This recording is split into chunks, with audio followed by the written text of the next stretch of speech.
you think that a husband who bully wife is a good idea, or wife bully husband? Good idea or not? How to resolve that? Yeah, exactly. Nowadays, we can see in your neighborhood, you know, a lot of wife always bullying husband, right?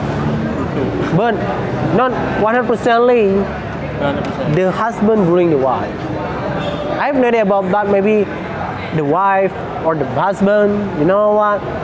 Doesn't those people doesn't have, like Islamic education. Yeah. And in the first, Yeah. in the first month, no bullying, but in the second month, Yeah, 10 months. 10 months Yeah. after that, right? First, babe. The last year, the second years, ông có bị trội nè. Ông có bị trội nè. Yeah, this is true, right? Yeah. We hope we don't have to like that. Yeah. No. Có bị trông trội nè. Ôi, hitam. Ai mà nhớ gì hitam?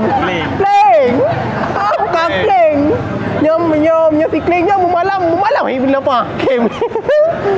Các lên. Masih flow hanu masih kling nyo. Kling. Malam các kling. Kan malam các kling. Bro các kling, malam masih kling nyo. Why? Kau wrong các kling. Malam masih kling nyo. Motor no.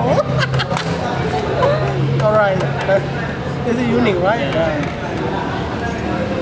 Right, that's it. Thank you. So, Right, thank you for coming. And then they will mention and like this. Assalamualaikum warahmatullahi wabarakatuh. Waalaikumsalam. Let's talk next topic, right?